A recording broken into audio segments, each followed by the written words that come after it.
Vikings at 6-4, headed out to Chicago, a division game, where they're sitting at 7-3 behind that leaky offensive line. First question, is Cutler playing this game? No. Jason Campbell. And Chicago's 4-1 at home. And Minnesota's 1-3 on the road. I'm going to have trouble with this one, mainly because you got a Bears team that played piss poor against the Niners, but you have the Vikings offense that has been slowed down a lot these last couple of weeks. They're coming off a bye, though. I think that's going to help tremendously. I got the Vikings winning this one. AP running for 100 yards. Percy Harvin's going to get in the game. Christian Ponder is going to make that one decision that's not bad enough for them to lose. I mean, Christian Ponder has been, he looked well to start the season. He's been playing progressively worse. I think the Vikings are going to win this one, though. The Bears look like a team that's lost its identity with Cutler out. This score is only with Cutler being out. If Cutler's not playing, then I have the Vikings winning 17-10. I think the Bears are going to win, but strictly because their defense is going to play pissed.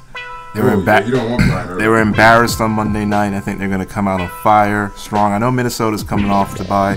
Have a lot of respect for Adrian Peterson, but I see the Bears probably scoring maybe even a defensive touchdown, dare I say. Probably might win this game, maybe 14-10. One thing I saw in that Bears defense the other day was that they cannot stop the run. If you let Adrian Peterson have a good game against you, I think they had one bad game. They stopped the run all But I mean, season. you're talking about a Niners team that is very, like, this is a top team on the run. The Vikings are also a top team on the run. They're just as good as the Niners is on the The run. Vikings have a good line. Very good line. Very good running back. I mean, the Bears had very tough time stopping that run. I don't know what they can do. And on the defensive side of the ball, they're going to have to stop Jared Allen. Yeah, that's a big problem. That is a big problem. Lou, what you got? Yeah, I don't like, these games are tough because they're division games, and but I like to break it down to home and road.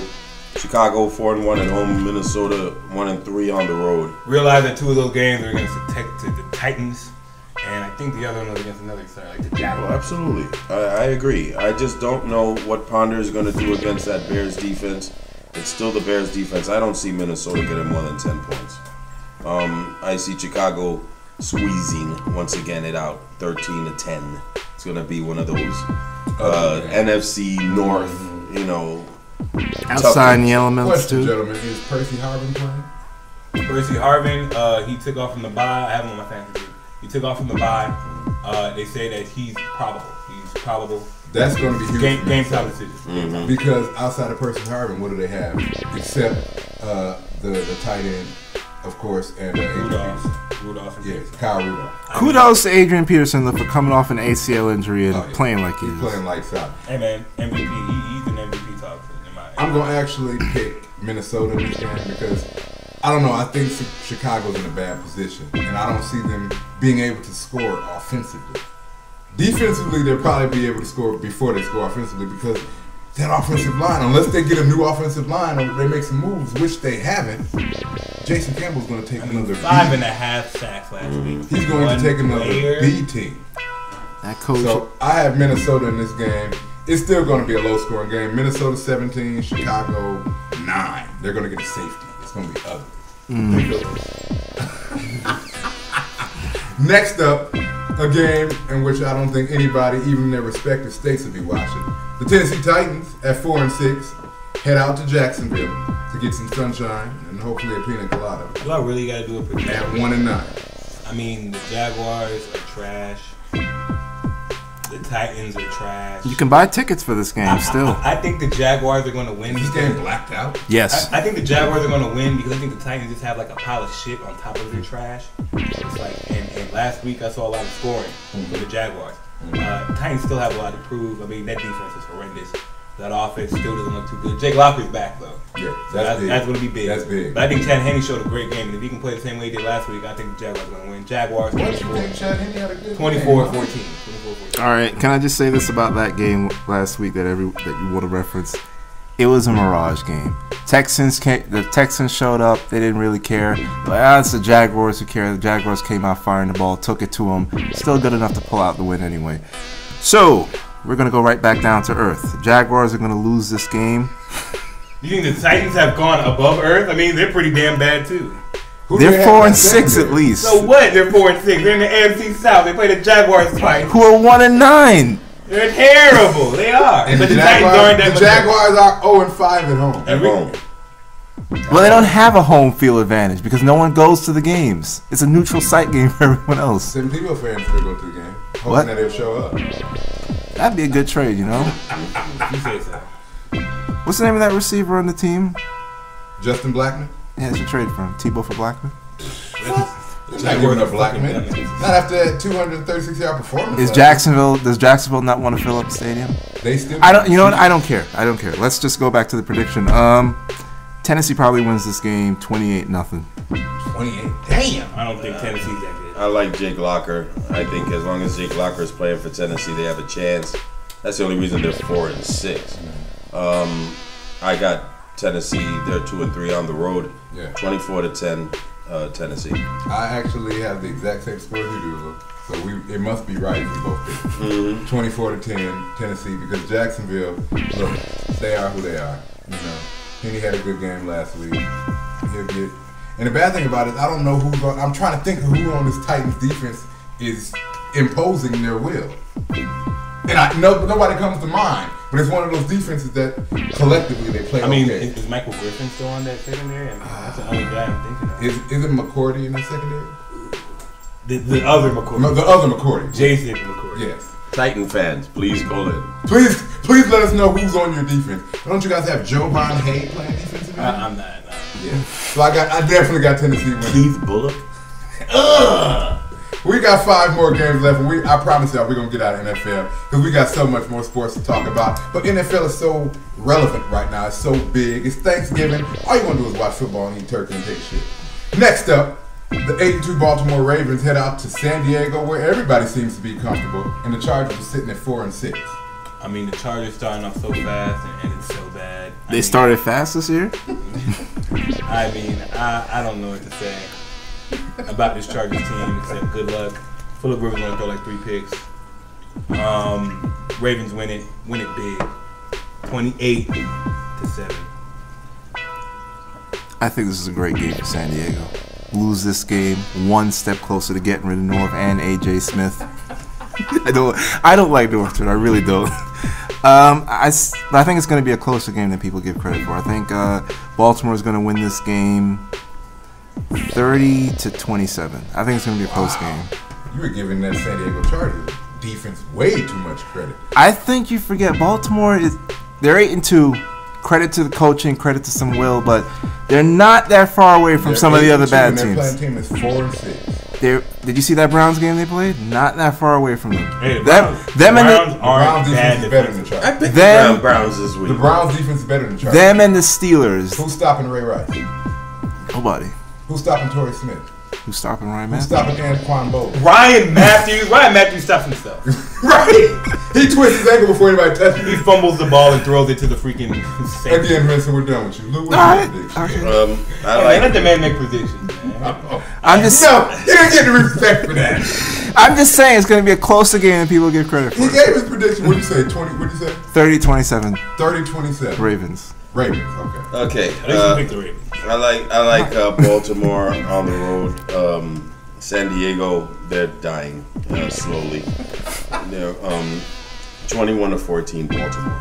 21-14 Baltimore. Well, this is the week that San Diego puts that trade on the table for next season for Phillip Rivers for Ryan Fitzpatrick, Mario Williams, and they're going to trade about 5 players. Phillip Rivers is going to Buffalo. Look. He's going to Buffalo. I don't like Phillip Rivers either, but give him a chance to play for a good head coach. He's going to Buffalo. He's playing for a good head coach And next they're season. going to give up everything in Buffalo to get him. North should have been fired 3 years Hey, say ago. what you want about North Turner. Took him to the AFC Championship, took him to the playoffs. Phillip Rivers didn't deliver at the end. He played on a torn ACL against the Patriots during their... Get over it. All right. You still have the team to win it. Phillip Rivers should have won that game. I got Baltimore putting up numbers. Don't forget Baltimore has had a 50-point game. I got Baltimore 42, San Diego 14. Didn't Flacco play like shit the week after that? Yeah, he did, didn't he? Sounds about 42-14 Baltimore. Next up. Oh, and this is one of the only 2 teams with a 3-number record. The St. Louis Rams at 3-6-1 head out to Arizona to play the deflated Cardinals, who had a win in their hands. Hey, this is gonna be at 4-6. This is gonna be one hell of a game. I think two defenses killing each other. All right, I think it's a low-scoring game. 7-3 Rams. 7-3 Rams. Rams are just better than the Cardinals, despite the fact that they have a slightly worse record. 17-7 Rams. I like Arizona. I like Arizona's defense. I think they can out physical St. Louis, even though St. Louis is physical too. But I think they can stop Steven Jackson. 19-10 Arizona. I got St. Louis in this one. I think Sam Bradford has a huge game. 24-10 St. Louis. Next up on the slate, we got 3 games left, fellas. Just bear with me. I know we've been in NFL haze. Just bear with me. I promise I'll let you talk about Knicks in just a second, Lou. Thank you. The 7-2 San Francisco 49ers head out to New Orleans. I think this is going to be a huge game, where the Saints will be waiting at 5-5. The Saints are 3-2 at home, and San Francisco is 3-1 on the road. Hey man, Saints can't stop a nosebleed. They're gonna have a lot. They're gonna have a real tough time, especially on the offensive side of the ball, the Saints, because the Niners are so good on defense. And I'm just not sold on the fact that they can stop Alvin Smith, Justin Smith, Patrick Wilson, Barrow Bowman. I mean, this team is real. Yeah, they're real. They're nuts. I got the Niners winning this one. I think it's gonna be a higher scoring game because I think the Saints always want to score at the end of the game just to catch up. You know, just to give their fans something to get happy about, get drunk about. Niners win this one 31-24. Simple things for me. San Francisco has a better coach. They have a better defense. Their offense. I think they have a better coach because the Saints coach isn't there. I know, but they have a better coach right now. I'm not talking about Sean Payton. Right now, okay. They have a better coach. They have a better defense. They have a better special teams. I don't know how New Orleans is going to win this game. I think San Francisco probably wins this game 24-14. Okay. San Francisco continues to roll, man. That 24-24 tie, it stung them. It really woke them up. Again, another favorite of head coach. Gives them a reason to find the faults. They came back this week. They busted ass. They're going to kick New Orleans' ass on the road. 34-13 San Francisco. I got Frisco winning this one big. 30-14. I think that they're going to play keep away. I think they're going to run the ball. And New Orleans is going to have the opportunity to run up the score because they won't have the ball long. New Orleans. They do get the ball. I think about it, Drew Brees really hasn't been hit a lot this season. Even though the Saints have been bad in the beginning, he still has been protected. The offense has been fine. It's the think defense this is the game where bad. Drew Brees takes a few sacks and he gets hit and he gets a little dust on that helmet. So I definitely got San Francisco 30-14. Next up, we got 2 games left. The Sunday night game. Green Bay is 7-3. And this one's for you, Vincent. I know. Head out to see those New York Football Giants, who had a piss-poor performance their last game. And they're coming off a bye week, so they should be refocused. The Giants are 3-2 at home, and Green Bay is 3-2 on the road. This is a great matchup. I've been disappointed by the play of Eli Manning so far this year. He played well at the beginning. The last couple of games, he's shown flashbacks of the old Eli. Aaron Rodgers is still moving in all cylinders.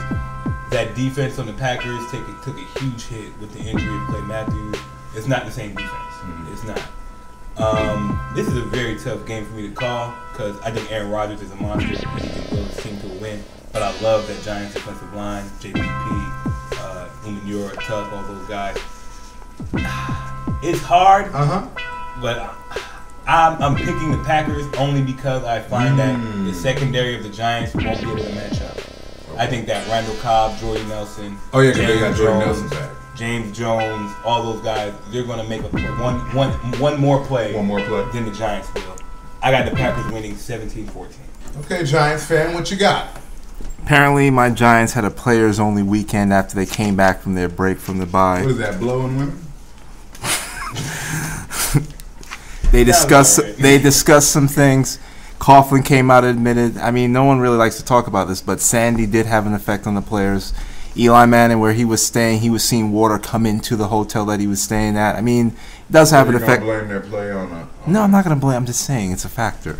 It's a factor? Look, this is the type of game that everyone wants to believe the Giants are going to lose. They're going to pick against the Knicks were in Hurricane Sandy and they came out and won.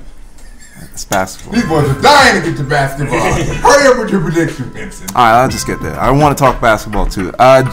This is a type of game that the Giants always win when their backs are against the wall. I see the Giants winning this game. Always win. Whatever. Just give me my look. I love it. Give me my time, all right? We keep it funky on Real Talk, baby. Giants win this. Get out the kitchen. Giants win this game 28-24. Eli Manning takes the team down the field last 2 minutes to win the game. That's realistic. I agree with Vincent, but it's going to be a really tight game. This is going to be the game of the week. I think they're not going to disappoint. They're going to be at MetLife Stadium. Green Bay is 3-2 on the road. Giants are 3-2 at home. This is going to be a nice game. I like the Giants, 21-20. I definitely like the Giants. I've always been a silent Eli supporter. I love the way he commands the huddle, and he always, every season, Eli has these lulls where 3 or 4 games he just disappears, and either he comes out firing and they win the Super Bowl, or he can't do enough to get him into the playoffs. That's the gap for the Giants. Right. So I got them winning this game 31-28. Last second field goal. I find it really tough to vote against Aaron Rodgers. That's why I think that. I can dig that. And the last game for the week, the Monday night game, which I don't know how I feel about. The 2-8 Carolina Panthers It's a bad game. head out to Philly to play those Eagles at 3-7. 2 teams dying for You know, it. you could sell it as old Vic versus. Oh wait, Vic's not playing. Never mind. But even Cam Newton's not big. I mean, Cam Newton's totally different. I'm just trying to say you're trying to sell something that's. The Panthers. He's black, man. The Yeah, Panthers. there you go. But if Michael Vick isn't playing, the Panthers are gonna beat their ass. I don't think the Eagles have a prayer without Michael Vick at the helm. Nick Foles ain't shit. LaShawn McCoy with a concussion, he's probably not gonna play, depending on how he is in the week. If LaShawn McCoy doesn't play, they're definitely gonna lose. But even if he does play, I don't think they have a shot. Carolina Panthers wins it big. They get a big win, a win they needed for a while. Cam Newton gets some moxie, you know. Enough of that Hello Kitty bullshit. All right, Panthers win 28-10. Moxie. I see Carolina beating Philly just because I think Philly's quit.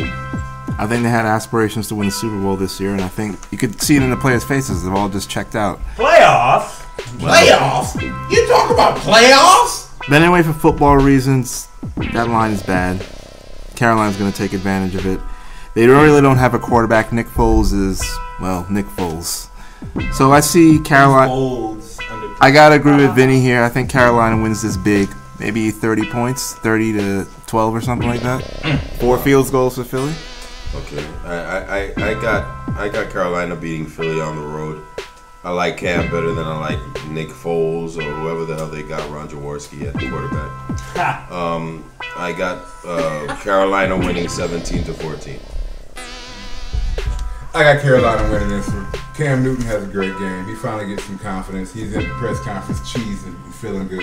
He's doing his Superman move for all the press to see. He's playing a bad team, that's why. Yeah, but you know, I think Cam needs it for his psyche at this point.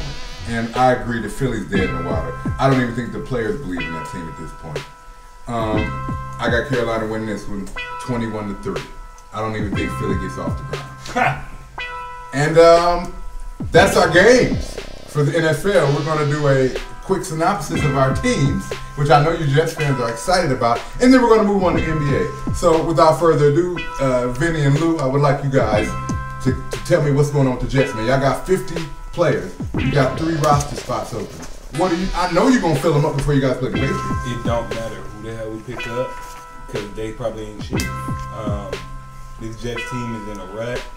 That win last week, I mean, there was something big that happened last week. After the game, Bart Scott went to each of the players' lockers screaming, you know, boycott against the media. You know, let's not talk to the media. You know, yet guys blowing them off. This just shows the turmoil. The separation and the turmoil that's going on in this locker room. Bart Scott embarrassed himself, but I think what he was trying to say came from the right place. He just didn't do it right? I don't think he did it right. I don't think he went in the right way of doing it. He's still passionate, all right? He's still trying to be a leader. But in order to be a leader, you have to play like a leader. And this Jets team don't have a lot of leaders right now. Why didn't y'all go get Plax? You know, and a side note, the Pittsburgh Steelers signed Plaxico Burress this week. Don't ask me. Don't ask me. I think there was something going on in the locker room. He was just too much of a locker room cancer? Well, they said he wasn't a cancer. It was almost like he was out for himself. He wasn't out for the team. Oh, he wasn't team. You know, and I think that him going to the studio would probably be best for him because, and Mike Tomlin's going to force him to be team oriented. Yeah. Right now the Jets are they're in flux right now. The worst thing that can happen to them is for them to keep winning, because then they'll think it's okay. Keep recycling the same old nonsense. They'll think that they're actually doing something. So what does this? Let me ask you guys this: what does this team need in the offseason? Oh, it needs a whole new. Do you guys have all of your picks? The evaluation process has to be totally changed. We need two things. We need an offensive playmaker, no matter where on the field. Santonio will be back. An offensive playmaker. I don't not think enough. Santonio Holmes isn't enough. I don't think he's a top 20 wide receiver in the NFL. Okay, wow. I disagree with that. I don't think he is. This is just my opinion. So what's your first pick? What's Jets' first round pick? Either an offensive playmaker or a linebacker. I think we need a linebacker in the worst way. I think I look at teams like the Niners, great defenses. They have great linebackers. Our linebacker core has been piss poor this year. Dropping Aaron Maben, Calvin Pace with the average, Brian Thomas.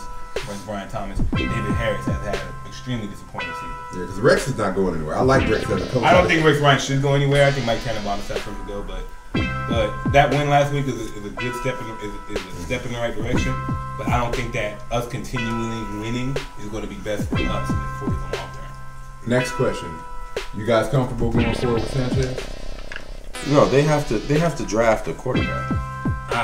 I'm not off the Sanchez bandwagon, mainly because Sanchez has, if not the worst, one of the worst supporting casts on offense in the NFL. I have not seen any running back in core that is worse than the Jets right now. I don't see any receiver core that is worse than the Jets right now. There is no one. Absolutely. I agree, but I also want competition. I want him to have competition. And if he wins it, then he wins it legit. Well, I think if they do get a quarterback, I don't think it's a guy that get in the first second round. I think they need to go for a flyer. Get a project. Get a project guy. Yeah, sure. Definitely. All right. Well, we're gonna keep it moving on with our team reports. Vincent next are actually the other New York team, the New York Giants. Vince, give us a report. Giants coming out of a bye week, horrible loss. Eli played like shit. What's going on, man? Are they refocused at least? That's what they've been saying all week, that they've been refocused. Like I said, they had that players-only team meeting talking about every single press conference, they kept saying we're refocused. Some players said they were cocky against Cincinnati. I don't know how that's cocky when you get blown out like that. But, I think one of their big problems is that we just haven't had a slot receiver. So Cruz has been double covered, and Eli apparently just didn't have anyone to throw to. Hakeem Nicks, is he healthy? He's questionable for this game. Yeah, and he's been tough. And where has Ramsey Barton and Hickson been? Those guys have been playing well when the others have been out. I thought that Hickson would step up and be that slot guy. I think he steps up. I think he steps up when the other players are. Let's put it this way: if he's the second best wide receiver on my team, we're having problems. And what about that defensive lineman? They disappointed me. Tuck, Umanure, Pierre-Paul. What's going on? I think people just figured out that the secondary. Well, thankfully we've actually gotten healthy in the secondary this week. Also, I think people figured out if you could max protect against our defensive line and just throw the ball against our secondary, you could probably have some success in the passing game. You guys got what? Jaron Hosley, Amukamara, Andrew Roll, right?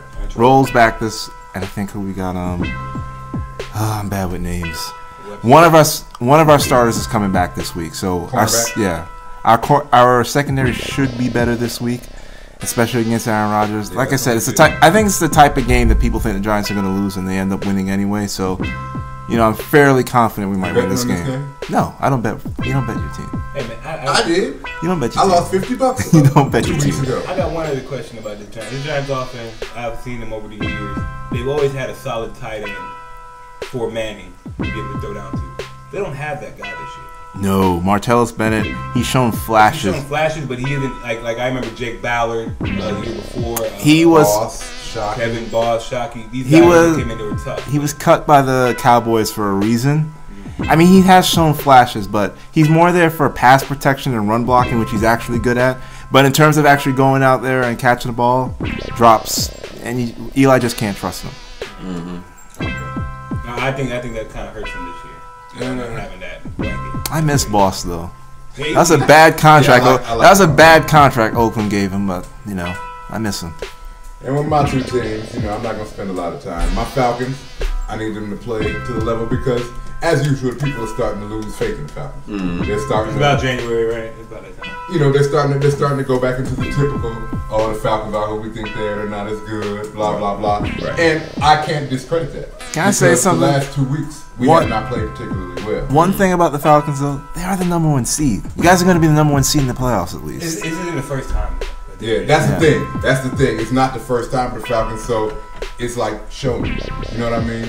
And for me personally, as a Falcons fan, I need all 3 phases of the game to be together because that's been the problem. Right. Against Arizona, the defense played well. They didn't play bad. Outside of Larod Seaton Holland gashing us for 127 yards, for the most part, they kept Arizona contained after 5 interceptions, and they only had 19 points. Your red zone run defense is pretty good though, at least. They get stopped when they feel like it, and then they just let guys rip off big runs.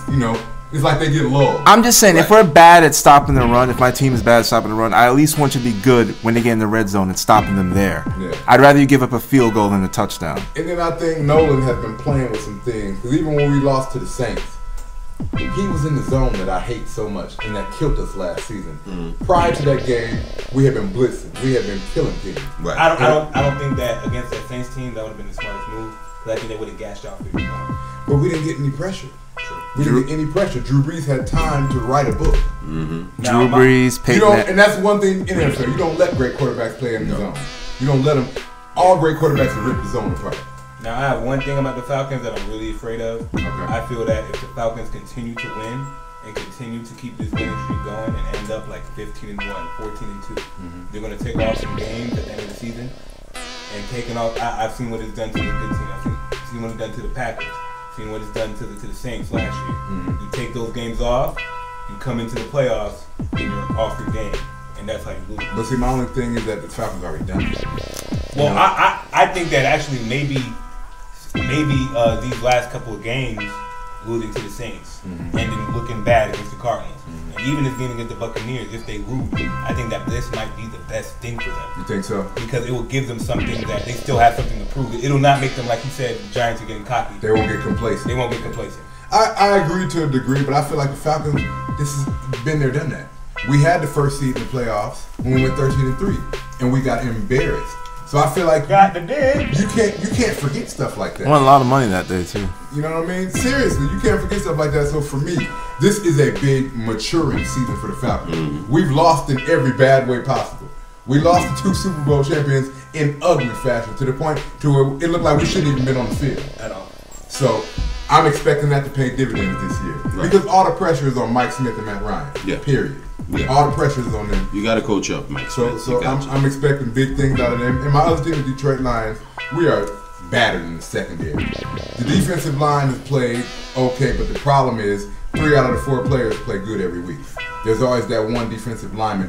Kyle Vanden Bosch has not appeared the entire season. Kyle Vanden Bosch is done. Cliff Averill has been hurt. He's been trying to play hurt. He has not played well. Our tackles have played good. Ndamukong Suh, Nick Fairley, those guys. Nick Fairley was the high tackler last week. Right. They played well, but our ends, nobody's brought that up. Our ends have not played well. They haven't played well at all. Our linebacking core is very, very piecey. I really only like Justin Durant. And in our secondary, our 2 best secondary players, Amari Spivey, has been hurt all season. He's now been put on IR. Louis Delmas still has a chance to play, but he's playing banged up. Those are our 2 best defenders. Without those 2 guys, you don't see the best Detroit Lions. So, and then on offense, we got to win the first half. Right. We have to win the first half. Detroit has been behind in every game in the first half.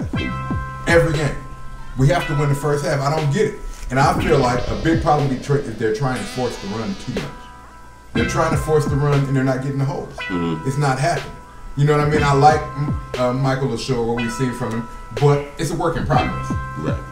And don't forget in our receivers, you have to help out Megatron. Nate Burleson, Titus Young, Ryan Broyles. I think that's why they're running the ball. I'm calling you out, but that's not a good excuse.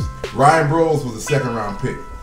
Titus Young was a high pick. DeMarcus Russell was picked first in the draft. It doesn't matter where you're picked. How are you playing? How are you playing on the It sets field? the expectation. And I believe that this Detroit Lions receiving core has to support Calvin Johnson because with him being hurt, he still has carried that receiving core. He still has over 1,000 yards to this point. Well, I think that comes down to the quarterback play.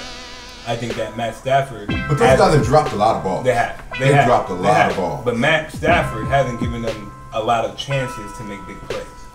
Okay. I mean, Titus Young last year. So you think he could put the better ball? I think last year Titus Young had a huge year, mainly because Matt Stafford gave him the ball in position to win. I think that Matt Stafford is looking too much to number 81. He has no choice.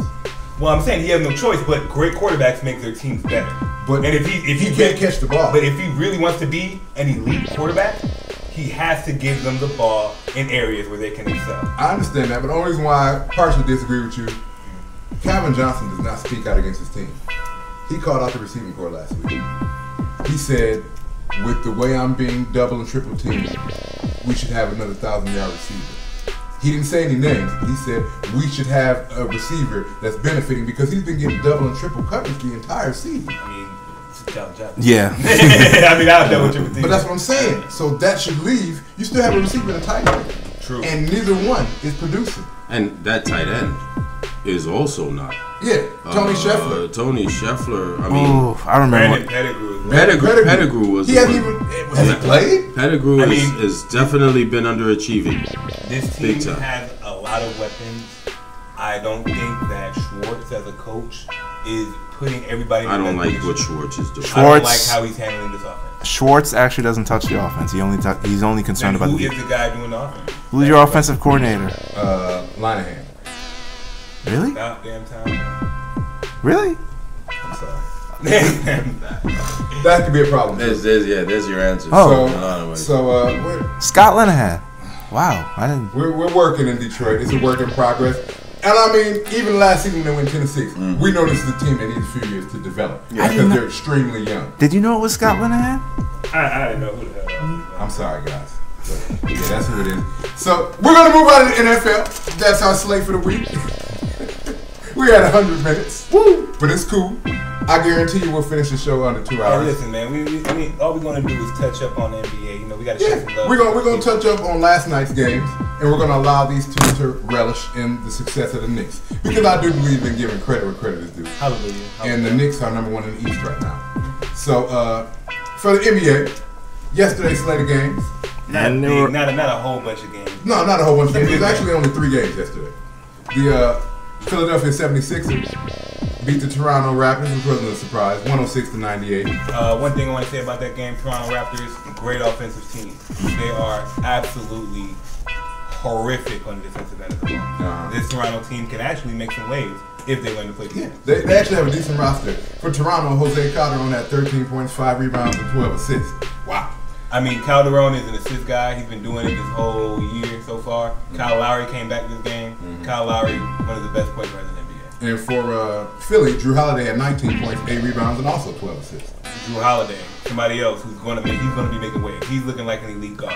Yeah. As well. And the big game of yesterday, the best game, the New York Knickerbockers beat the New Orleans Hornets 102-80. Carmelo had 29, 6, and 4. That was the best game yesterday. It was the most, and the Knicks looked good. The best game was Lakers Brooklyn. It was all right. All right, whatever.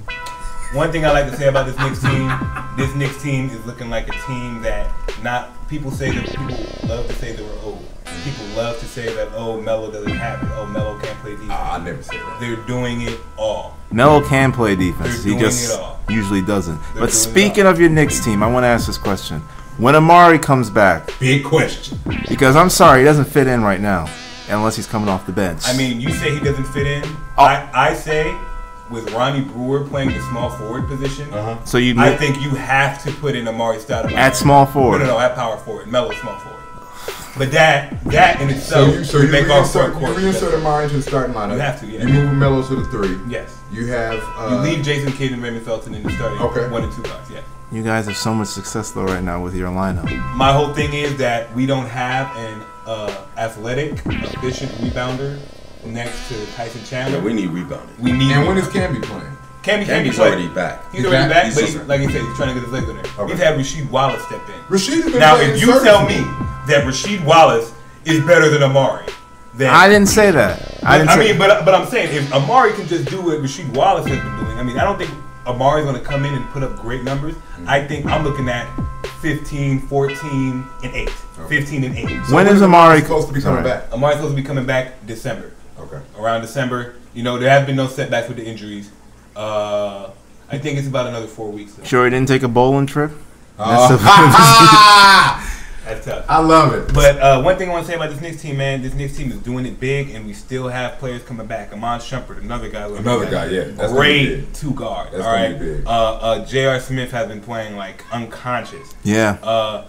Jason Kidd, people say turning back the clock of time again. These veterans, Rasheed Wallace too. These veterans are making this team something. But see, veterans know at this point they know how to play. They know how to win, and they know what their bodies are capable of. I think the biggest thing is Kidd and Tyson won a championship recently, so they know what it takes to win. Right. So I think they're showing everyone else, and that's what everyone else is feeding off of. I just think that Jason Kidd himself has done so much. You know, and also getting back from Felton. I thought Jeremy Lin wasn't the guy. That was the biggest thing. Felton is definitely an upgrade over Jeremy Lin. He has a better all-around game. People don't realize how much better Felton is than Lin. Yeah, absolutely. He's more of a better fit for the. He's more of a better fit for the team. I think you think Jeremy Lin is a better player than Jeremy Felton? No, but I'm just saying. Well, I don't know yet. I don't know where Lin's gonna go. I don't think Lin is good. I think Lin is a good point guard. I compare him to somebody like Calderon. Jose Calderon. He gets a lot of assists. Yeah. He's a great passer. He's not a great shooter. I think he's a good passer. I wouldn't say great. I mean, he's putting up double-digit assists. And he's a total liability defensively. People don't realize there are a lot of point guards right now. Steph Curry is a liability defensively. Oh yeah, you can hide it. But Raymond Felton and Jason Kidd are way above Jeremy Lin. Jeremy Lin is a decent player. He's a nice player. He played well for us for 25 games. And he has enough talent to get better. You know, I think he has talent to get better. Don't misunderestimate the fact that before he got traded to the Denver Nuggets for Melo, Felton and Stoudemire were fabulous. They were one of the best forward guard combinations in the NBA. And don't think that Jason Kidd is going to have a... Which one of those point guards do you see having a problem bringing Amari in? They've incorporated Rasheed Wallace, who hasn't been playing for 2 years. I'm just saying into the offense. The way your rotation's set right now. But I mean, to say that they miss Amari would be... It's ridiculous. They don't miss him at all. I'm just trying to figure out how do they fit him into this rotation. I think it's ridiculous when you look at they haven't won rebounds yet this year at all in any of their games. They won one against the Pacers, but that was about one. They're terrible rebounds. Now my whole thing is, you say that I don't know how he fits.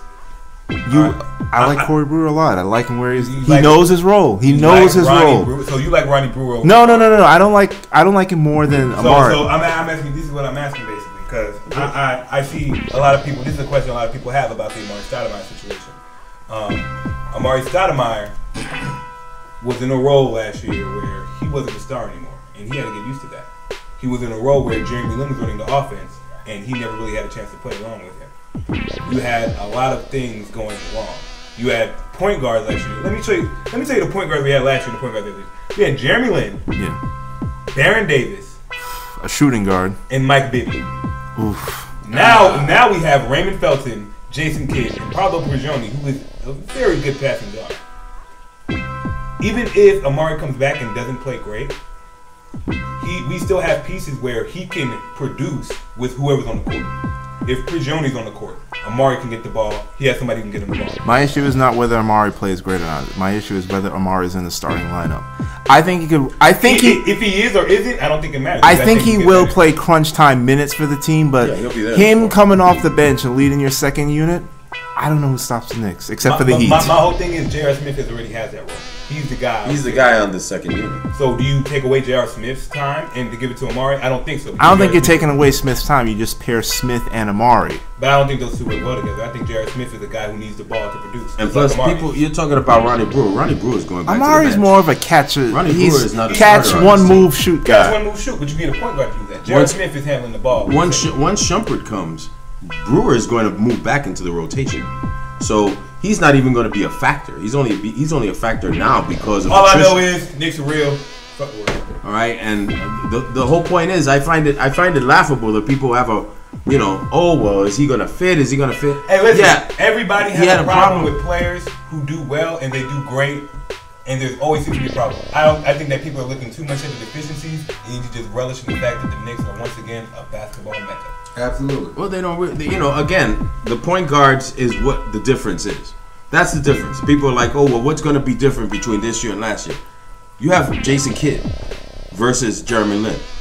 Who do you trust better with the ball in the fourth quarter? Obviously, Kidd. Okay, so all that matters is, all I know is I'm going to see Amare, I'm going to see Jason Kidd, I'm going to see Raymond Felton, and I'm going to have Carmelo out there. At least those four. Whatever other combination, if you want to throw Chandler in there, if you want to throw Rashid, whoever else you want to throw in there, JR, whoever. Those guys are going to be on there. And then my question is, who are you going to check? Because any one of them can beat you. Felton can beat you if he's open. Kidd can beat you. Stoudemire can beat you. Anthony can beat you. Now, let's go. I'm coming in with this because I can answer everybody in this league, including the Miami Heat. I can answer everything they throw at me. You want to throw at me LA's huge front line?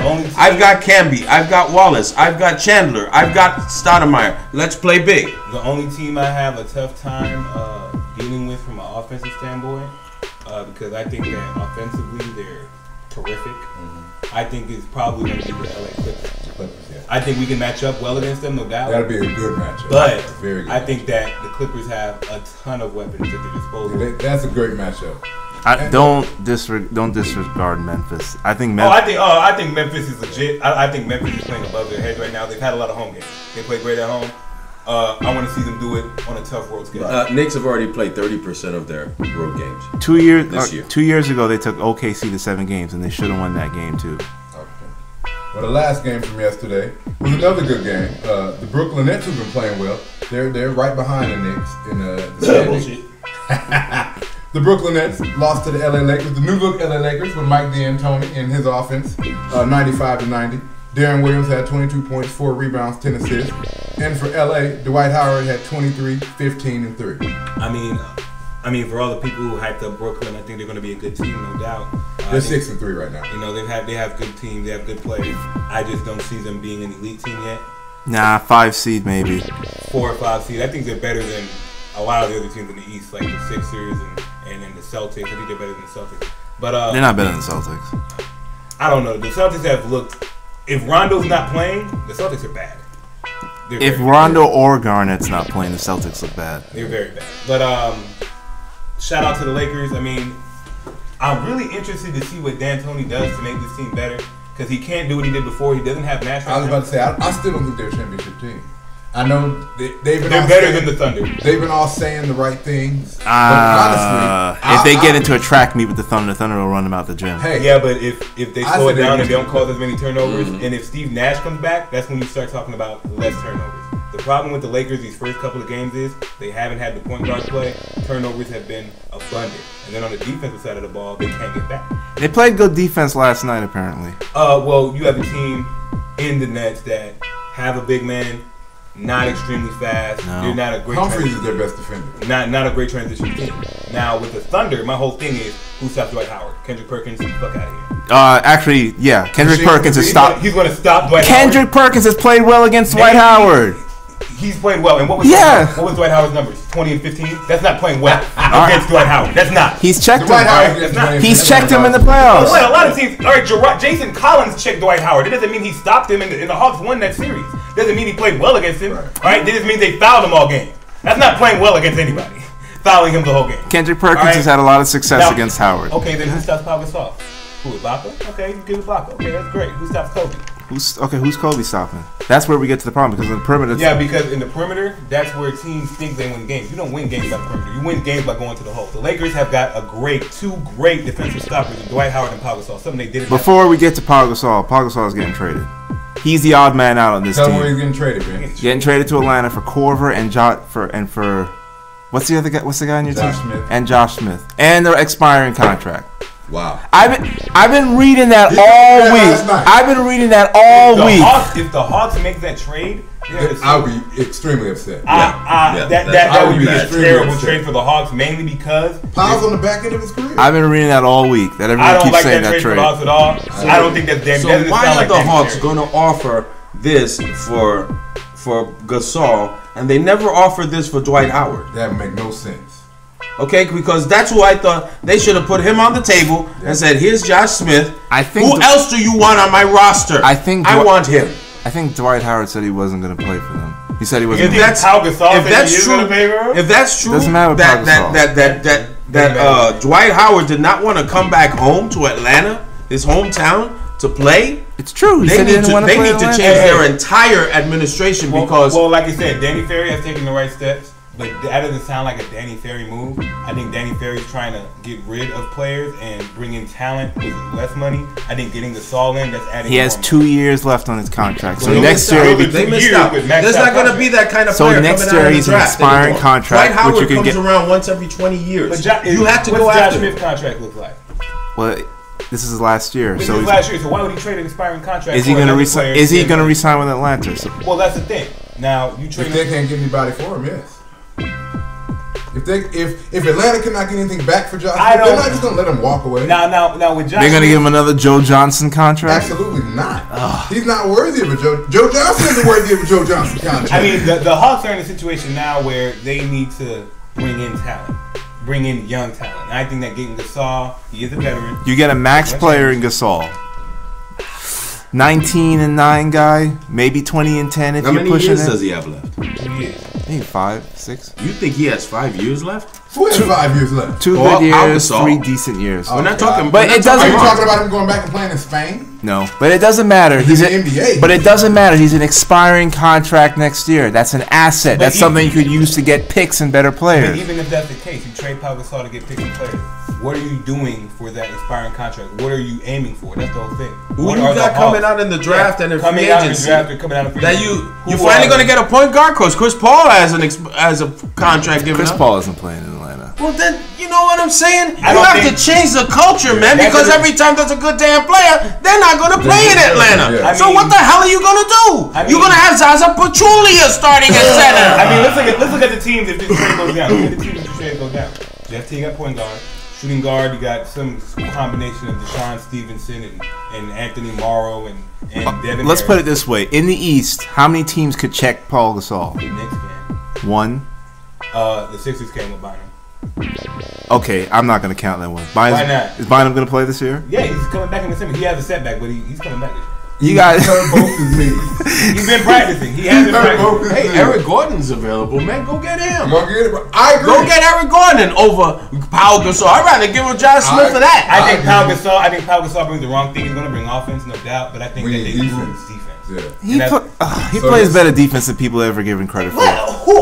Who has he ever checked? Did you see Game 7 against the Celtics? He won that game for them. I'm just saying he's one game. And he's. I gotta jump in now. Pau Gasol is a pussy. With a capital P. He's a pussy. Marc Gasol is a better defender than Pau Gasol. Absolutely. And Marc Gasol doesn't even like contact. Absolutely. I'm just saying, Pau Gasol, I've seen him play great defense. What, 3 years ago? When did the Lakers win that championship? Yeah, that's what I'm saying. 3 years, one game. I'm just saying, no, he's played well that entire series. All I'm saying is he has it in him. Okay. 3 years ago. Okay. What do you have to do to get it out of him? Now, do you think about how bad Paul got talked about before he had that game? Now, do you think the Lakers need to get rid of him because Pau Gasol, no doubt, he's the odd man out. When Nash comes back, he's the odd man out. Saying he's the odd man out. Who comes in and starts at that power forward position? Antoine James. Jordan Hill. They need Pau Gasol. No matter what they say. No matter what they say. Because they don't have a bench. They don't have a bench. No, they don't. They need Pau Gasol. They get a bench with that trade. Cal Korver is a bench. Yes, they do. Their bench is on the Clippers. Cal Korver is a bench, though. Cal Korver is not a bench. They get a better, slightly upgraded bench with that trade. Cal Korver? Josh Smith? I mean, Josh Smith is going to start, but Cal Korver, all Cal Korver do can shoot threes, all right? And they got Jody And he Meeks. can't play no defense. Yeah. None. Zero. And then he's a shooting guard. Yeah. Kobe's not sitting. Yeah. And when he does, you got Jody Meeks coming in. Jody Meeks coming in. And I'd rather have Jody Meeks before Cal Korver. Jody Meeks plays defense. Absolutely. Yeah. We're going to move forward, fellas. That was a great debate. Great points for all of you. I'm going to go over the top 10 in the East and the West. Of course, New York Knicks is number 1. Miami Heat is 2. The Brooklyn Nets are 3. The Milwaukee Bucks are 4. Surprise in Milwaukee, man. I like Milwaukee. The Philadelphia 76ers are 5. The Bobcats are 6. Atlanta in at 7. Even a blind squirrel can find a nut once in a while. The Boston Celtics are 8. Boston's trash. Chicago Bulls are at 9. And Indiana Pacers are at 10. That's the top 10 for the East. Hey man, one thing I want to say about the Bobcats though, Kemba Walker is an all-star. Fuck that. Byron Mullins has been playing big. He's not an all-star though. He's 15 and 10. You know, I think Kemba Walker though, he's been playing like an all-star. He hasn't. That team, I see them maybe having the 10th pick in the lottery, which is a big. I thought they were going to be the worst team in the league this year. I didn't think. I thought it was going to be the Rockets until that Harden trade. But the worst team is the Washington Wizards. Yes, hands down, without a doubt. They're playing for the chance to get the number 1 pick. Now, who's the number 1 pick coming out this year in the draft? Either Shabazz Muhammad or Cody Zeller. Are they good? Cody Zeller. I mean, Shabazz Muhammad, that's UCLA, and Cody Zeller, that's. I haven't watched any NCAA. I mean, it's still early, so it's going to be other guys are going to emerge. It's going to be a freshman. It's going to be a freshman. Right now, those guys are getting the hype. Right. It's going to be a Kentucky freshman. You think so? Yeah. Right. And then, I'm sorry, before I get off task, the top 10 in the Western Conference, the Clippers are at 1. Mm-hmm. Memphis is tied with them at 2. Mm-hmm. San Antonio's at 3. Oklahoma City 4. I see San Antonio. The Timberwolves are sitting at 5 quietly, without Rubio and Kevin Love. You know, at some point, though, those injuries do affect you. The Lakers are at 6. Golden State is at 7. Utah is at 8. Golden State. Hey, I know. Dallas Mavericks. Steph Curry is still healthy, so we know that's not going to last. The Portland Trailblazers are at 10, and just for Vincent, the Denver Nuggets are number 11. They'll be better. For all those Denver Nuggets fans out there who said the Denver Nuggets I'm not a fan of the Nuggets. Okay. He had Denver being the 4th seed in the playoffs. Yes. Right, wow. It's a long season. I'm going to put it out there. The Nuggets have one huge deficiency, and that's in the low post. Kenneth Faried, no doubt, is a great rebounder. Kenneth Faried or bust. No doubt JaVale McGee is a good, solid talent. With a pistol. But when you go against big-time teams who have big-time players at these positions, like the Grizzlies, like the Clippers, all right, they won't be able to stop them. Doesn't matter. Kenneth Faried doesn't have to stop. I never talked about the Nuggets in terms of playoff success. They're not going to do anything when they get there. They're going to be number 4. 4 seed. So we bet money on it. Yes, we did. So you're saying that they're going to be better? They're going to be better than one of these 4 teams: the Grizzlies, the Clippers, the Lakers, the Thunder, the Spurs. They're going to be better than 2 of those teams. You're going to eat this, man. You're going to be better than 2 of those teams. I thought they were going to be better than the Clippers. I still think so. You still? The Clippers are uno. If you think that's not going to. You telling me they're going to slide? 10 yes. 10. It's the first 10 games of the season. What player on the Nuggets makes them better than the Clippers? You're not saying Iguodala. I'm going to punch you in the face. Gallinari. Wilson Chandler. Wait a minute. How about Andre Miller? Andre Fuck Miller. Out of here with that bullshit. I like it. Look, I just like the makeup of their team. I thought they were going to run up and down the court. You know. I mean, against teams that they have deficiencies against, they're going to lose. But it wasn't against those teams I was concerned about. So you're basically saying they're going to beat up on the sorry teams and lose. Is that how? Is that a 4th seed though? Is that a 4th seed? That's a 6th seed. That's like a 6th, 7th, 8th seed. At best. I mean, at this point in the season, I think the Jazz might actually have a better chance because I look at the Jazz. The Jazz moving Paul Millsap to the 3, putting in Favors and Jefferson on the low back. They're too big. That front court is real. That front court is real. Paul Millsap is good. Absolutely. He's legit. And Al Jefferson and Derek Favors are looking I like Al Jefferson. beasts. Yeah. All right, in the low block. And Mo Williams ain't no help either. Yeah, absolutely. So that's our NBA segment. We're going to move on. We're going to glaze over a few more topics. Bear with us. We're having an awesome show. Thank you guys for all the love. That's it for NBA. I think we covered everything. The Knicks are on top, and I look forward to watching them because I'm actually excited by the Knicks. You know what I mean? I can't lie. I will say this, though. The Heat is still going to have the best record in the East when all is said and done. I think the Heat are falling into this into a point of despair because they still have yet to solve their problem in the low block. Yeah. They still don't have a center. You continuously putting Chris Bosh at center, thinking that small lineup worked in the playoffs because they played teams with small lineups. Right. But that's not going to work in the 82-game stretch. I don't think they end up with the best. Actually, didn't most teams in the East get smaller as a result of that? They thought they had to play smaller. Last year, but this year it's going to be a different playoff. Bind them to the Sixers. The Celtics have gotten smaller. Knicks have gotten bigger. Another team that's gotten bigger. Bucks. I don't know. I really don't want to mention Bynum because I don't think he's going to play a lick in the playoffs. And Bynum, he had me laughing talking about he messed up his other knee bowling. Hey, say all you want about Andrew Bynum, but he's not injured for the rest of the year. How long is he supposed to be out? He will come back. He got set back another week or two with that. So I mean, all together, when is he? Would you? They said he's gonna come back Christmas. Now it's looking like January. I will. So how about this? I'll give you an over/under. 50 games for Andrew Bynum. What are you taking? I think he's under 50 games. But even if he's under 50 games, I'm counting the playoffs too. Yeah, under 50 games.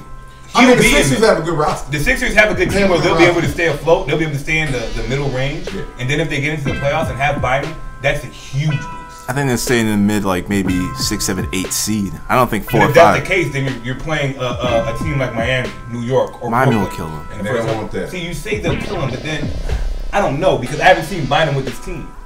I think the Heat have actually figured out the regular season to their credit. They know, all right, playoff time, LeBron, you're playing power forward. That's it. I think now LeBron. But now when you play teams like the Knicks, who, if you go Melo versus LeBron in the low block, that'd be awesome. Who and Tyson Chandler with That'd Tyson Chandler and Bosh. All right, your two players are basically a watch. Your two best players. D Wade is a walking corner. I'm not taking. I don't think Melo LeBron is a watch. No, the Knicks bench is way. But let's not forget. I love Melo. I love Melo. I've seen what he's done with Syracuse. I've seen what he's done in the league. But LeBron's the best player in the league for a reason. LeBron, no doubt, LeBron is the best player in the league. But you can't tell me that Melo and LeBron. When those two go together, it's always a battle. I love that fight. It's always a battle. These are two players who are both very good on the offensive block. We have 3 players. LeBron's a better defender too. Better defender. LeBron is a better defender. And we have 3 players to put on Wade. One thing about LeBron, he can't stop Melo. Nobody in the league can stop Melo. No. Nobody in the league. And nobody. Melo's the best offensive player in the league. And Joel Anthony is not going to stop Tyson Chandler in the paint. I mean, we're too early talking about playoff basketball, man. That's what's up, though. Because that's the most interesting part of the NBA when it comes to the playoffs. I think it's going to make for a very interesting season, and ratings are definitely already up. Hey, all these Celtics fans, man, suck my balls. All right, and on top of that, Heat, man, you got Mario Chalmers and Norris Coles. Hold on. There's nothing wrong with those guys. Against Kid. There's nothing wrong with against Kid, Felton. Who's Kid going to defend? Kid is playing incredible defense. We got the #1 defense in the league. Not because of Jason Kidd. He's a liability. He's a liability, but yet we're #1 nevertheless. You think he has nothing to do with this? Mario Chalmers is a way better defender than Jason Kidd. I don't know about that. I don't know about that. If Mario Chalmers is winning the matchup against the Knicks, the Knicks deserve to lose. Kidd plays great team defense. In terms of individual defense, no. But Mario Chalmers... We're not playing individual defense. We're playing team defense. If you're playing nice, but Mario Chalmers isn't a guy who can go individually. Mario Chalmers is not going to take anybody one-on-one. He's not. That's not what he does. He's Mario Chalmers, for Christ's sake. Mario Chalmers... Let's end it with this. Hey, Mario Chalmers won a ring. We'll just see. I definitely look forward because you guys know I support the Heat. Mario Chalmers. So I definitely look forward to the Heat Knicks series because it's going to happen. I mean, the Knicks are Mario Chalmers has a ring, and so does Bill Wennington. Who gives a shit? We saw what happened. The fact is that he didn't do anything to get that ring. That's not his goddamn ring. He did something. Now you're going too far. He was a starter. He started. How many people deserve that ring before Mario Chalmers? Mario Chalmers wasn't the first guy. For over 15 The only reason Mario Chalmers got his ring first is because his name starts with C. That's why. Oh, no, wait. Chris Bosh got a ring first. If you go by alphabetical order. How many rings does John Starks have? How many rings does anybody that ever won a fucking Knicks jersey have? How many rings does Ronald Stuckey have? Okay, Rodney Stuckey. He's not even. Okay, Greg Monroe. Stuckey. Andre Drummond. Okay. This is. I mean, we could go down the line. This went from a debate to a hater nation argument. My team will win in a fight. You saying that Mario Chalmers is better than Raymond Felton? I'll play against you with that, and I'll whoop your ass like I whooped your ass on Fantasy last week. 10-3, baby. Them blasters are blowing up. Listen. Wait a minute, how you going to fantasy? They'll blow your ass up. I will take my man going into the fight, just like my man went into last week and took those Baker's Bombers. Took them and made them their bitch. Bend over, Baker's Bombers. I got some bombs for your ass. Luke beat me last week, and I'm still in first place. No, it wasn't a beating. Losing fourth place. Okay, I bitch slapped him. What you said? I bitch slapped him. Hold on. Turkey.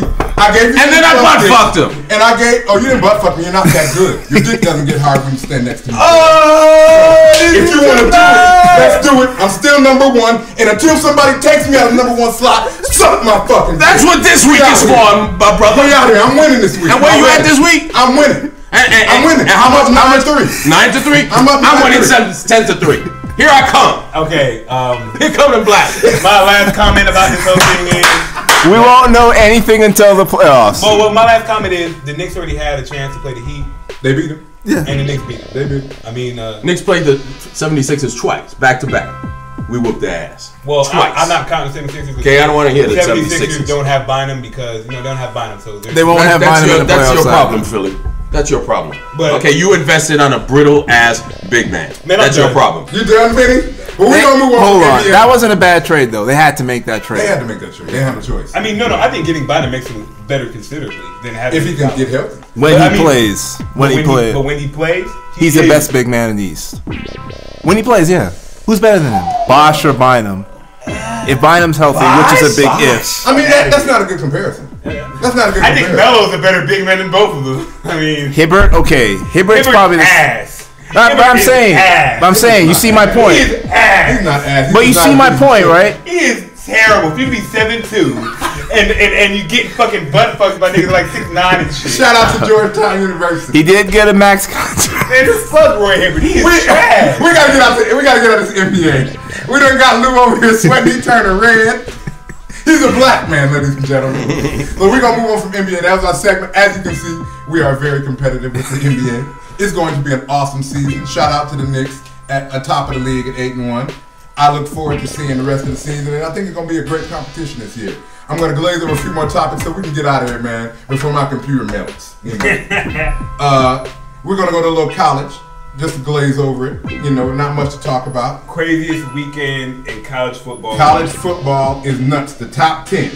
You got Notre Dame, the Fighting Irish at number 1. They talking a lot of shit. They do. They know that they. Mike Golick is just. Oh, he's beside him. Blue Holtz have not stopped coming on. You heard the voice, the answering machine voicemail at the in his Golick life, household. Yeah. Oh God, the Golicks are going nuts. His wife went to Notre Dame too, right? Yeah. Oh, so the ND whole mom. household. ND mom. Yeah. So yeah, Notre Dame's number 1. Alabama's number 2. Georgia Bulldogs are at 3. Ohio State is at 4. What you say? Hold on. Ohio State is at 4. All right, just check The it. Oregon Ducks are at 5. Florida Gators are at 6. Kansas State is at 7. Texas A&M is at 9. And the number 10 spot is being rounded out by Florida State. All right, aside from that stuff that no one cares about, I want to ask you a question. What the hell is your Big Ten doing diluting what was already a bad league? Oh, you talking about bringing on Maryland Terps? You gotta be more specific. You gotta let the fans know what you're talking about. All right, Big Ten's added this week Rutgers. they added Rutgers, a piss poor Big East team. Hold on, they're the best team in the Big East. I was about to say I wouldn't say piss poor. I'm sorry. They lost one game. All right. Let's be real. This Okay. team isn't bad. Are there any ranked teams in the Big East? Yeah, there are 2. Who? Louisville and Rutgers. All right. And Maryland, who is a good basketball The team. Terps. Right. Listen, the Big Ten, all right, it has its own problems. SEC is the best conference in football. By far. We all know this. All right, Big Ten has its traditions. Best is SEC East, second best is SEC West in terms of college. Well, Big Ten. That's all I know about college football. Big Ten will always have its traditions. Ohio State, Michigan State, all those guys. In the Legends division. They will have their traditions. But SEC right now is proving that their football is better than all. Georgia's playing awesome. The fact that you have 3 teams, Alabama, Georgia, and Florida, who this week Top 10. can become national champion, can go into the national championship, is ridiculous. Yeah, absolutely. All right? I find it ridiculous. Notre Dame, USC has a shot to be a great spoiler. Oh, remember only a couple of years ago, Notre Dame was trying to play the role of spoiler? I mean, this is going to be fun. So let me ask you guys before we move on. Who's winning? Who's winning the BCS? Well, this week Notre Dame's playing USC. I think USC is going to give them a run for their money. I think USC is really trying to be a spoiler for Notre Dame. They hate each other. I have USC winning that game over Notre Dame. Really? And I see that happening, and I see Alabama beating Georgia. It's going to end up being Alabama, Florida. Alabama, Florida. What about you? I think because of all that trash talking that SC quarterback who's starting this The week. backup? Yeah. All that trash talk's going to motivate those Notre Dame players. So even if they were going to lose that game, that's out the window. I think Notre Dame wins that game pretty comfortably. In terms, I don't think they have the offense to do it. you see, I really want to see Georgia, Alabama in the SEC title game because I love to bet against Georgia. But they cost me this year because When they beat Florida? they always lose big games. They always do. And then they go on and win them and cost me some money. So, Georgia and Florida is the Falcons and the Saints. really? They can't get mentally over the hump against that team. I mean, Georgia did it this year, you know. That was the first time. But that was the first time in a hell of a long time. Honestly, I think Georgia beats Alabama. Just because I'm hold on. Just because I'm going to pick Alabama that game and they're going to cost me. For no other So reason. the title game is going to be who? Well, it's going to be... It's going by what you're saying. It's going to be UGA. Yeah, UGA, Notre Dame, and UGA is going to win that one. What? I want Notre Dame to make it to the BCS game. I want Notre Dame to make it, and whatever SEC team is at the top. Because they're kick going their to ass. beat them anyway. UGA can't go because Aaron Murray is their quarterback. And you've been hating on all I'm season. sure, you know, And he's yeah. played better every week. But somebody from the SEC will beat Notre Dame's ass. He's not an elite college quarterback. Okay. What's an elite college? How many A teams? guy like Tim Tebow, a guy like Geno Smith, a guy like Kyle. Okay, look at who did Alabama win with last year? The guy, your backup in the Greg Jets. McElroy. Greg McElroy He was not- awesome. he was not elite. He plays smart football, does not turn over the ball. Was he up for a Heisman? Because that's how I He judge wasn't it. he wasn't up for the Heisman, but he was in the talks because he was playing well enough. Was he? Aaron Murray is not even close to being in talks for that. I got Georgia Notre Dame. I think Georgia is going to go beat the pants off Alabama because Ooh, okay, if you think- Alabama can't throw the ball. And Georgia can't throw the ball? Georgia can't throw the ball? They won't. even if that's the case, what is Georgia going to do when Alabama's on the side? Georgia's defense. Their defense is great. They are great, but Georgia has more weapons than Alabama. I want to see what happens because I just don't think like that Georgia offense they can throw the ball. You know, in fairness, Their also, running game is Nick not- Saban is a much better coach than Rick, who I love betting Absolutely. against. Nick Saban came from where? Michigan State. Absolutely. That's where he Hey, started. man. Michigan State. He's an LSU, SEC Alabama. coach. He started in fucking Michigan State. Hey. All right, but he's an SEC coach now. Y'all gonna quit taking credit from my team. Enough is enough. Alabama going to win. I mean, I understand Georgia fans getting I'm hyped feeling a up. little defensive today. A little. Georgia beating Alabama. I don't want to. I want to. I know it's difficult to swallow, but it's I want to take Alabama too, Let's but go, they're going dog. to cost me this year. We're gonna move forward expeditiously because we're over 200 minutes. Oh, God. We're gonna briefly go over college basketball because the season has started. Who cares? AP Top 25. Hit me up in March. You got the Indiana Hoosiers who defeated the Georgetown Hoyas yesterday. Louisville is at 2. Can I Ohio say State is so, at 3. well, I just have one thing to say Michigan about college Wolverines at basketball this 4. year. No, really, Duke it's is something at 5. important. Something really important. Syracuse is at 6. Florida is at 7. I mean, you're saying things that no Kentucky one is at cares 8. about. Kentucky, North Carolina is at 9. Who? And Arizona is rounding up the top 10. They Arizona. played like 4 games. Right. I just want to say one thing about. But seriously, as a person who used to watch a lot of college basketball a couple years ago, I just want to say I thank God the NBA has finally truly surpassed it, and it's right in the public consciousness. Truly surpassed it. When In was- terms of popularity among when, them, when was college basketball ever relevant in November, December? Couple Nobody years cares ago. until Nobody March. cares till March Madness. Nobody cares until February, March. Nobody cares. Or a unless Duke is playing UNC. couple of years ago, it was getting more play than the NBA. But we're trying to. When? I used to watch ESPN a lot. That was you. That was you. You were the only one. You also follow soccer. Yeah. So what? There we go. The only story in college I football, watch European college soccer, right? basketball is Jack Taylor. Who? Tell them about Jack Taylor. Jack Taylor is a 5'10" sophomore from Grinnell College. Tell them, Lou. Grinnell College. I don't even know where the hell Grinnell College either. is. I'm sorry. Shattering The white. the Division III scoring record of 89 points. Who one of his teammates Set last he season. said it last season. Is that So- a picture of the game? He erupted. Yes, that's a picture from the game. Okay. This. Yeah, I know. There's not much lighting at that gym. When last night he erupted for an unimaginable Lighting at the gym. I don't think 100 that's the gym's problem. 138 points in Grinnell's 179-104 rout of Faith Baptist Bible. Okay. The one thing I saw from this team, this guy took 108 shots 108 shots. His arm had to be He took 71 3-pointers. 71. 71 3-pointers. Now, Hit 27. Now, the only thing that I saw from this game was that there was not a black person on the court. That's the only thing I noticed. The black guy mopped up afterwards. What do you tell your defense for this other team? Check the white guy. I mean, what do you say after a game like this? After this game, they're gonna go and get Bow Wow and put on them like Mike shoes. Oh man, did you get rid of your whole roster? Okay, first Like, of all, yo, you let a guy score $138. Get out my gym. It's a Division III college. Still, It's a I don't division. care if you're a D7. my whole thing is, why is there no black people playing on this team? Because it's Division 3. There you go. Everybody in black is 1 or 2. Division 2, right? Division 1 or 2. And in the good schools, this is what they call intramurals. And it just happened against the track. Intramural. Hey, I played intramurals. Yeah, man. Hey, I but kicked all- some ass, man. I Hey, was but center all in my credit where intramurals, and I'm credit's due. 5'7". He did score 138 points in a game no one watched. I mean, was this a longer game? Like, how many minutes were recorded? there is an NCAA logo in the picture, and Oh, and wait a minute, the biggest stat. what? He had 0 assists. Oh, he had 0 assists. 0. Oh my God, 0 assists. They did the numbers, and for him to score this many points, he would have to shoot a shot every 20 seconds. Golly. Yeah. His arm has to be swollen. Yeah, man. He Well, could- I mean, he probably was masturbating all day before that, so I mean, he probably has a lot of energy left. But one other thing, coach of this team, terrible. How do you let players shoot that many shots? I don't know. Who cares? They won. They won. Even Kobe doesn't do that, and Kobe takes a lot of shots. If you're the losing team, I don't even want to say anything. Hey, shout out! I make you walk back to your gym. Shout out to Grinnell College because they obviously went to the black neighborhood and picked up a white guy. Shout out. That one that's out on the court working on his game. He's sitting there He's shooting not playing. jumpers. He's not playing though. He's They're not like, hey playing. kid, come on. What's the other? Shout out to First Faith Baptist Bible though for not taking a punch at this kid. Because if I'm playing a game and somebody's just Oh, he'd have shooting, been down. First of all, like I He'd said, have been there's down no- after like 60 points. I'd have put it again, there's no black people playing, so They're they're black- out there, you know, giving handshakes and high I fives. feel They're like I black could have went jerseys. to this game and scored. but there are black jerseys though, right?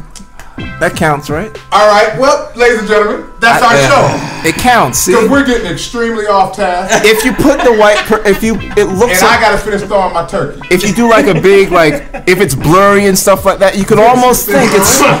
You're still going. It has been a Real Talk show. Temper this a little bit, ladies and gentlemen. This is our Turkey Day show, so it was a little longer. And we had a lot of stuff to cover. Y'all love it, because we've been getting the comments. We've been getting the love. Check us out everywhere online. Facebook, YouTube, Twitter, Tumblr, everything.